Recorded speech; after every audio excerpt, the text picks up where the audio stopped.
the hell is happening with the Edmonton Oilers?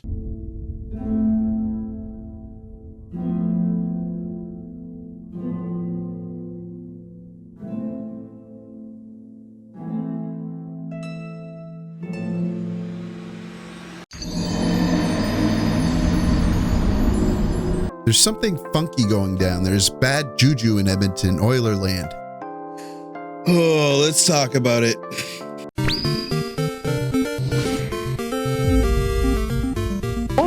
It's only a game. Why you have to be mad? I don't like it. It feels like last season, but somehow worse. And I just don't like how things are going for the Edmonton Oilers. But before we get into it, do you mind? You've watched this much of the video, so, I do a bunch of hockey content just like this. Why don't you subscribe? We're well on our way to hitting 5,000 subscribers. That's huge. And it feels like we just really started a couple of months ago, although I've been making content on YouTube for 13 years. Things are now going really good until this morning when my hard drive fried and I couldn't back up any of my templates. Anyway, I really like to have you, so why don't you subscribe? So tonight for the Edmonton Oilers, it went from bad to really bad to bad again to worse to even worse to bad. Just really bad everywhere. The Oilers were set to face off against the Columbus Blue Jackets tonight. The Columbus Blue Jackets, a team that, how can I say this? A team that's facing a lot of adversity. I think that's the best way to put it. Coming into this game, I think they were 3-3-1, and that was above expected for what they were supposed to accomplish at the start of the season. Meanwhile, the Edmonton Oilers started the season off very poorly and then improved their record to 4-4-1.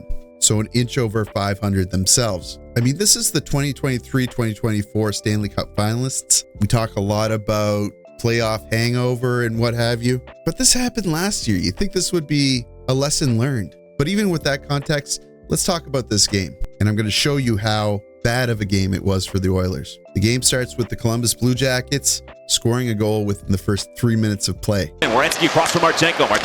See that low score! There is that power play goal!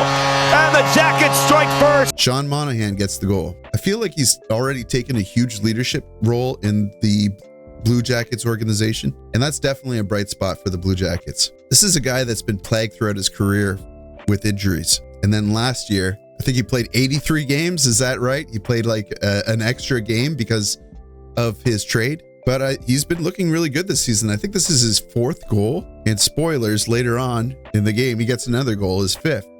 That's probably a career pace record for him. So anyway, the Columbus Blue Jackets get off to a good start. Things are rolling in their favor, and honestly, everything is downhill from here for the Oilers. At around the halfway mark of the first period, Connor McDavid goes down awkwardly with his skate blade going in at an angle with the corner of the boards and the ice. It's hard to say what kind of injury he has sustained here. It could be very insignificant. I like how he smartly and cautiously puts his legs up in the air and goes for a little slide along the boards. You never want to see this type of thing happen. You never want to see players injured. Connor McDavid is an electrifying player. He puts butts in seats. He gets people watching. It's not to say he's more important than anybody else in the league, but let's be honest, he is. So he goes off, he doesn't come back.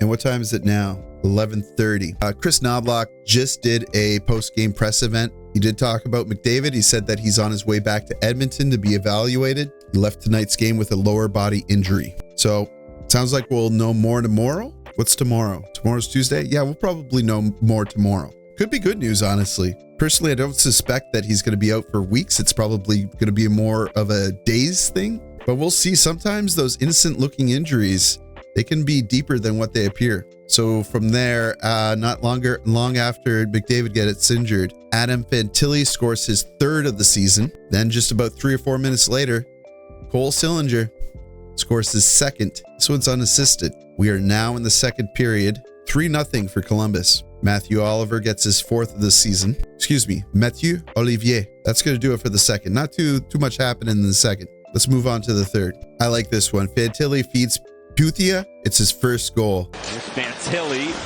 Defended by Boucher. Back across. It's Puthia. The offensive zone. Look at Sillinger. Look at that pass. Look at that pass. Look at the finish. Neat little pass. And then finally, Sean Monahan scores his 2nd of the game, his 5th of the season, making it 6-0. 6-0 for the Columbus Blue Jackets over Last year's Stanley Cup finalists, the Edmonton Oilers. It's unacceptable. Ekholm does ruin Lincoln's shutout with a power play goal, but that's going to do it for the game. 6-1. Just a miserable outing for the Oilers. I watched the post-game interview with Knoblauch, and I hate to say this because I like Knoblauch. I think he's a new age, soft approach type coach. And maybe he was just trying to get through the interview, but man, he was making a lot of excuses for the team, saying none of those goals were Skinner's fault. He had it right in terms of they wouldn't have won with one goal anyway. There needed to be more firepower coming from the forwards to win that game. But just saying that Columbus came out strong and that they had a lot of momentum after that first goal, so on and so forth. You know, you kind of want to hear the coaches say, yeah, we did a lot of things wrong. I know how to fix it. We're going to work on it tomorrow. I'm going to get the guys doing these drills. I think that we were bad at this area. We need to improve here. Not making excuses. But like I said, he might have just been ready to leave and he was just giving his bare minimum for the interview. Or what do you think? Is it time to fire him? Send Skinner down? Give Pickard the chance at starting? Bring up a prospect? Run it back from last year? Just kidding. There are individuals out there, though, that are saying, Zach Hyman, you're not on the first line anymore. You're off the first line. You have 1 assist in 10 games. You're doing awful. We knew that you overperformed last year, but you have to at least get a couple of goals this year. And I kind of hear that. I kind of understand that. I do feel like he will begin clicking. And maybe there is something to sending him down to a different line, making him wake up, get the junk out of his head, let him see somebody else excel in his role on the first line. Regardless, I don't think there's any need to panic right now. The Oilers start slow. They have that hangover. You got McDavid and Draisaitl. They'll get this back. There's a lot of grit on this team. It's just not activated right now. It's not clicking. It looks like a bunch of guys that have never played with each other before. There needs to be some head shaking and 1 or 2 big wins to just change the tides. You know, Edmonton's my insurance team. I love to see Edmonton do well. I think it's good as a hockey fan to have lots of teams that you like. Maybe have a team in every division that you like so that you're never really pitting your team against other teams, except for wildcard spots. But I've said this before, I'll say it again. I like most teams in the NHL.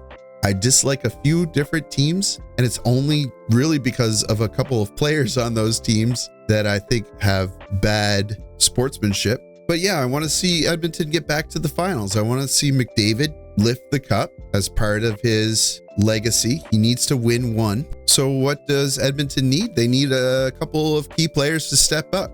Maybe they need a real blue-collared hero to stand up, and maybe it isn't all on McDavid and Draisaitl to drag the rest of the team behind them. Are you an Edmonton Oilers fan? Let me know what you think about the Oilers right now. What do they need to do? Is there a silver bullet? I want to know your thoughts. I watch most of the Edmonton games, but I'll be honest, if Montreal is playing, I'll watch the Montreal game above them, obviously. And if Edmonton's losing, I'm not staying up late to watch them. I live in Atlantic Canada. I have 2 kids. I have to be up at 6 o'clock in the morning. Enough said, right? That's going to do it for me, guys. Thank you so much for watching. Thank you so much for your support lately. I really appreciate everything that you've done for me. The channel is now monetized. I'm going to pump all that money back into this channel. If it's buying hard drives for my computer that's dying, or maybe a graphics processing card or RAM or whatever the heck I need. Maybe some stuff in the background. You've all complained about how bare it is back there. Things are happening. We're almost at 5,000 subscribers, like I said. I love this success. I love seeing this, and I love that you're helping me with this. So like the video, helps me with search results, findability, watch page results. Subscribe if you're not already a whiskey fiend, and as always, I'll see you down below in the comments.